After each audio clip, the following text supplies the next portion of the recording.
Hey guys, this is WoozyWord and welcome back to the dirtblock server. Like I said at the end of last video, we're going to really try and get some stuff doing. Get some stuff doing. Get some stuff done in this video. Let's find a decent place where it won't be in everybody's way. We can just a bit of digging. Okay, so this is probably 3 to 4 hours after recording the last episode. I was going to wait a bit of time, but I managed to get the episode up. I had some errors with it, because I got a processing glitch on YouTube where it gets stuck on processing 0% for a really long time, and it's not like I could blame it on my internet, because I know my internet's better than that to be stuck there for that long. So I had to deal with that. I played with some friends, just messed around doing some thing with my friends. You got to hang out with friends, otherwise you lose them. And then I've got right back to you guys now. So this is the second episode on the dirtblock server, and we're going to get some iron armor set up today and some iron tools, hopefully, and really get myself based on this server. I haven't had time to talk to the other members of the server while I've been in this last 3 hours, so I'm still just as unaware as I was before as to what I actually need to what the rules of the server are. Like, can I build, can I not? So we won't talk about that, because until I've spoken to them, it will be pointless trying to do anything. Let's talk about just generally the server. I'm really happy that Jorge accepted me onto this server, because, like I said before, I love playing multiplayer. I can't stand the thought of my buildings or my hard work being just for me. So it's nice to be with another group of people, and a good group of people at that. They're like a really, really nice set of people. We're all quite aware of how to play Minecraft, or like, we all have our different ways of building, we have our different ways of survival, and that's what also made setting the server up a bit more difficult, because everyone had different opinions on what things should be done like.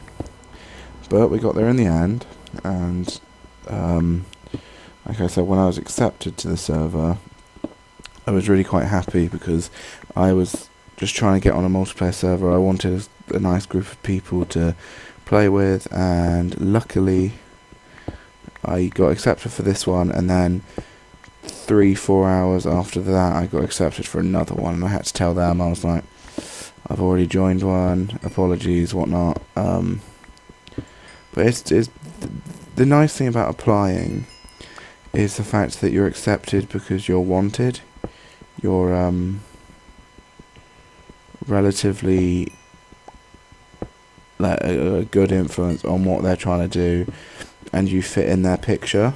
Whereas when you just play open servers, you're there because you found an IP. That's all it's for. Also, I've had some really bad experiences with just open servers in the past, where eventually things happen, like you get stuff stolen, or there's just some people on there that come on, they come on to give you a bad day, and then they leave and don't come back, and it's just, even though you know there's that sort of person, it still has an impact on you. Still sort of like, well, why was that directed towards me?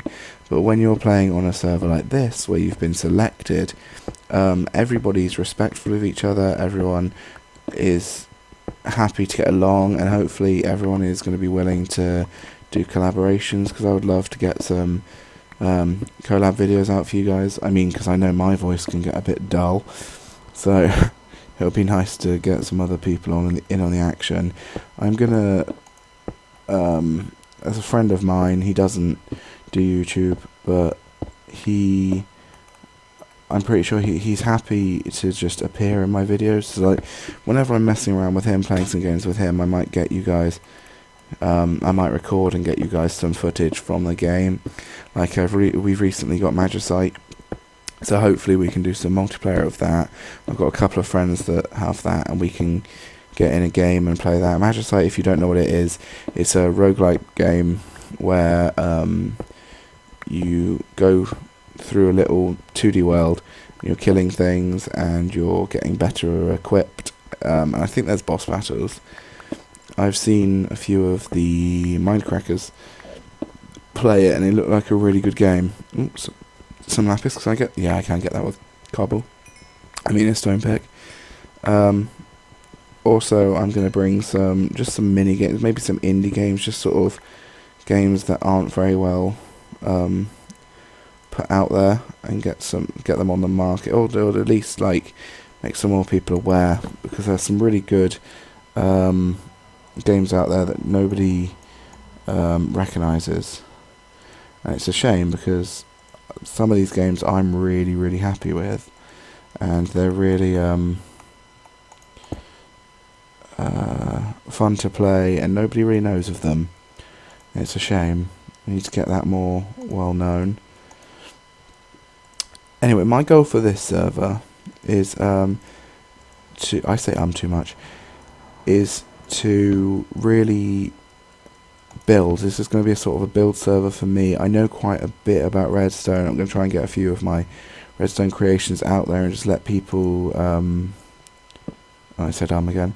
Let people see what I can do. And the good thing about redstone on a server is if I build it, I have no problem with people digging around and just putting the redstone through their mind and sort of like saying, oh, okay, this is how it's done, and then we can all teach each other how to do things just by building our own things, which is another great thing about Minecraft.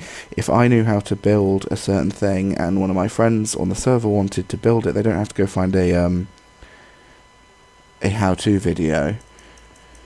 It's like a shared experience. We're all teaching each other how to do different things, and everyone is working together in a sense. There's interaction with other players, like you can trading will be a thing, you know, like in single player, really as soon as you've got a certain amount of resources, it becomes obsolete. It becomes pointless for you to have that mass of one item. You know, people do, oh, I've got 4 stacks of iron, but when you're on a single player server, that's almost irrelevant, because what can you do with it? You can make iron blocks, you can make iron golems, so it's only things that can please yourself. Whereas on a multiplayer server like this, especially this server, considering we have a world border, our resources are limited.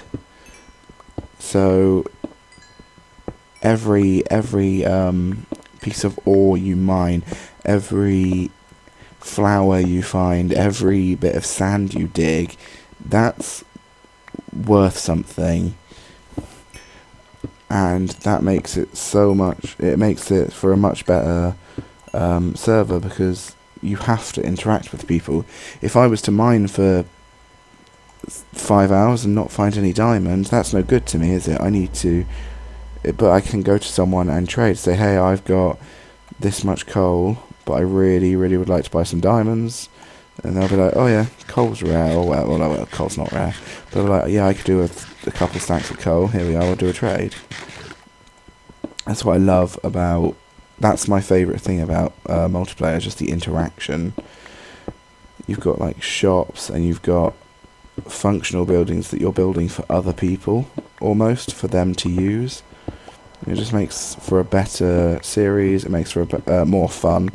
Makes for better video content. The fact that I can have people in my videos, even if I like, there's like prank videos, I can do that.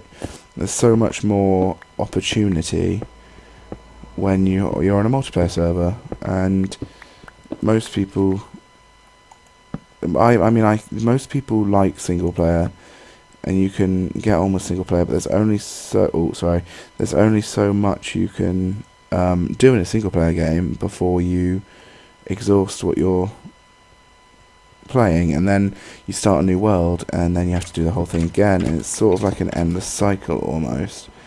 That's quite boring and dull, and it's just not how I like to play a game.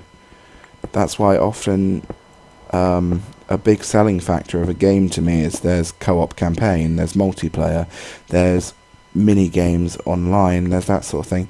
I very rarely buy a game that's single player only. Even if it's a AAA game that's big on the market and everybody's talking about it, I'll still very rarely buy it if it's single player, because there's only so much fun you can have with a single player game. I mean, I know people that will complete a campaign and go, oh, that was fun, now I'm going to up the difficulty and complete it again. I'm not that sort of person. I'm one of those people that once you've watched a movie once you've played a game through once you've done as much achievements as you can, you're sort of exhausting the game. There's very few games that I will play more than once, or that I will start again and again and again because I enjoy them. Very, very few games. I know that makes me sound like a sort of like a dick, and that I'm disrespecting the game because it doesn't interest me almost. But it's not like that. You don't. There's only so much you can do with something, and once you've exhausted that, you move on. Which is why I like Minecraft so much, because there are more and more things you can do. If you've built something, you can build something else. There's infinite amount of options you can do with blocks. You can build something small, you can build something big, you can build something detailed, you can build something bland, you can build anything that you can put your mind to, and you can get it done. So this game is constantly changing. It's not like a one playthrough game. You don't create one world, get to a certain amount and go, okay, I'm done now. You can do more. There's mods. That's what I love about this. The fact that they've allowed the modding of their game is great. Oh, I should have died then, but yeah, the fact that Notch and Jeb and Mojang, they just allowed this game to be modded, makes it that much better, and I'm happy for that. As soon as we found a cave, I'm going to end off the video here, and next time we will explore this cave. Thank you very much for joining me, and I'll see you in the next one. Peace.